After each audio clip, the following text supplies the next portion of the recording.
What is it? Well, you won't catch me whistling past the graveyard.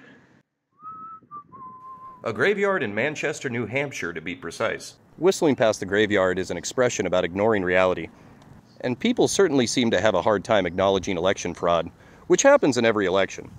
But obviously not the 2020 election, where Joe Biden somehow got millions of more votes than Obama while operating a campaign from his basement, but we won't talk about that. While in Manchester, I came upon Mount Calvary Cemetery, where 32 people were registered to vote. Dead people, to be exact. Zombies are known for three things: a slow, creeping, perpetual motion, an insatiable hunger for brains, And impressive voter turnout in national elections. George A. Romero's Night of the Living Dead came out in 1968, the same year that Richard Nixon was elected to the presidency, after losing to JFK in 1960, one of the closest elections in presidential history. Less than 100,000 votes separated the two. It all came down to Illinois and the Chicago political machine, where fellow Irish Catholic Democrat Richard J. Daley did what he had to do to get JFK across the finish line, which included a get-out-the-dead vote drive. Back in a past life as an ESL teacher, our Chicago culture class made weekly videos, mostly about Chicago history.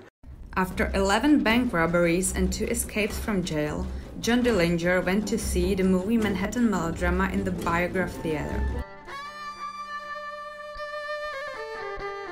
There are some who believe it wasn't him who was shot and killed by FBI agents, but perhaps Dillinger looked like criminal Jimmy Lawrence. One of them was about M. Daley, the son of J. Daley, who together ruled Chicago like pharaohs for 43 years. Mayor Richard Daley had struck a deal with Morgan Stanley to lease all of Chicago's parking meters for 75 years.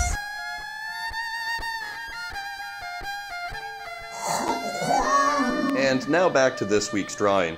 Originally, I drew an Obama pin on the zombie lady, but later changed it to the grand old party elephant, because that happens sometimes too. Dead people voting Republican. Transparency, right, Brett? As was the case in the 2020 election, where a Clark County man used his dead wife's ballot to vote Republican. The best one, though, is an Indiana woman who put in her last will and testament that she wanted to be buried in Chicago so she could remain active in Democrat Party politics. True story. Probably.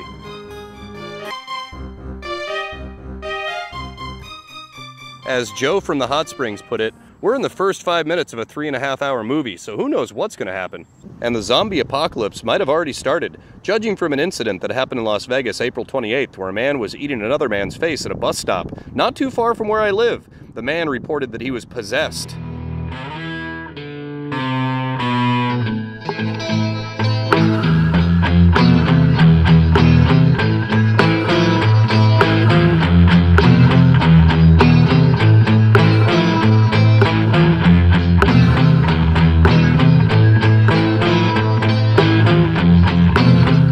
Here I'm using acrylic paint to cover up some of the branches of the tree.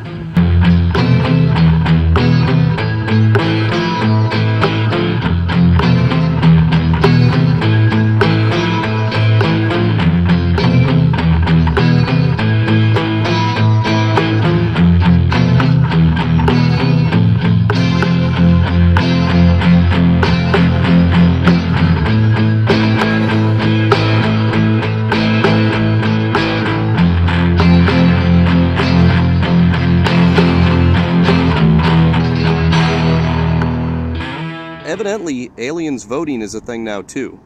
Well, in a couple days here, I'm leaving Denton, Texas, going to Los Angeles to pick up my car to drive to Pahrump to get Killer, where he's been over at a friend's. I've abandoned my boy! Yeah, but just for a month. And then on to Las Vegas, where I can see Sasha and Killer can see his girlfriend Chloe. And Chloe's mother, Stancomb. Well, that's it, folks. Until next time, keep your pencil sharp. And remember what Mayor Daley said, it's not who votes, it's who counts the votes.